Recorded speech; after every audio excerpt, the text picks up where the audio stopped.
It had been months of growing distance, but that Friday night was supposed to be calm.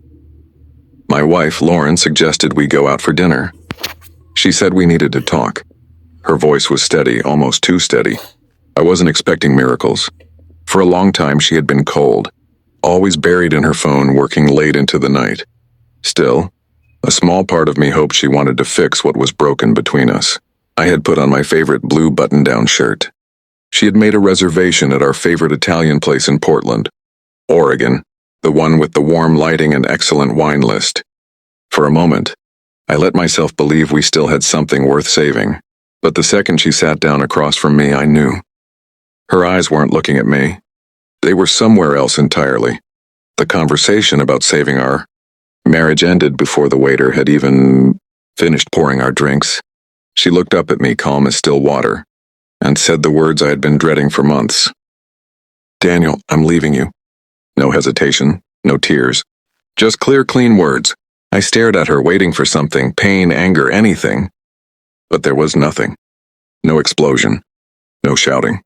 Just a strange, heavy clarity settling over me. I slowly set my fork down on the table and asked quietly, "Who is he?" She didn't flinch. "I've met someone. He makes me feel alive again." A weird calm washed over me. Not rage, not even shock. Just clarity. I leaned back slightly.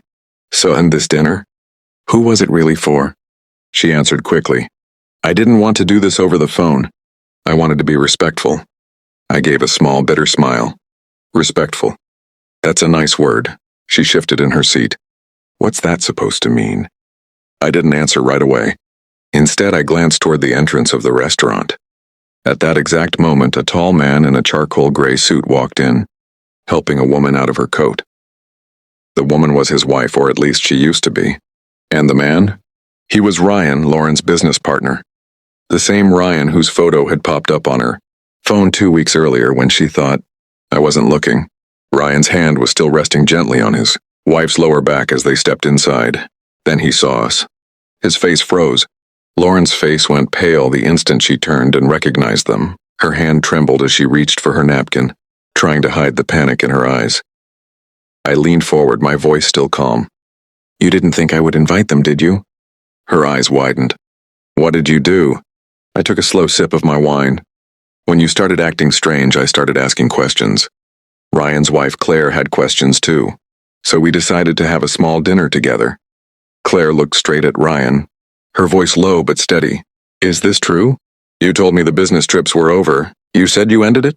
The entire restaurant seemed to go quiet. Lauren's hand shook as she pressed the napkin to her mouth, but she couldn't hide the fear in her eyes. Ryan tried to speak. "Claire, please, another." But it was too late. The truth was already sitting at the table with us. I sat back and watched it all unfold. No screaming. No dramatic scene. Just the quiet, unstoppable weight of truth. Finally, Lauren turned to me, her voice small. "Daniel, I didn't know she would be here." This wasn't supposed to happen. I nodded slowly. "You mean, you weren't supposed to get caught?" I folded my napkin neatly and placed it on the table. Then I pulled out enough cash to cover the meal and left it beside my untouched plate. Lauren reached toward me. "Daniel, please." I looked at her for a long moment. "You ended this marriage the second you decided I wasn't enough. I just gave you the stage to say it in front of everyone."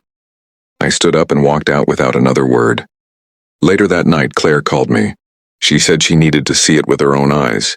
We talked for a long time. Two people who had been hurt by the same lie. There was no romance, no big plan. Just two broken hearts trying to make sense of the betrayal. The next morning, Lauren came home with red, swollen eyes and smeared makeup. She was crying. "I'm so sorry," she whispered. "It's over with him. I made a terrible mistake. I've lost everything." I looked at her for a long time. "You didn't lose everything, Lauren." She stared at me, confused. "You gave it away." She begged for another chance. She said she wanted to be honest now. She wanted to fix things. I gave her the same honesty she once claimed to need. "Be honest with yourself," I told her. "This is who you are now." A few weeks later, I closed the door on that chapter of my life. I put the house up for sale, started a new job, and began traveling again, the way I used to before everything fell apart. I heard that Ryan's marriage completely collapsed. His career took a major hit after Claire filed for divorce and made things official. Lauren moved into a small apartment downtown, trying to start over. Sometimes she still sends messages saying she's sorry, that she misses what we had, that she wishes she could go back. But I don't answer anymore. Even now, years later, I still think about that Friday night. The way she froze when the door opened and the truth walked in. She thought she was leaving me for love. Instead, she walked straight into the ruins of her own choices.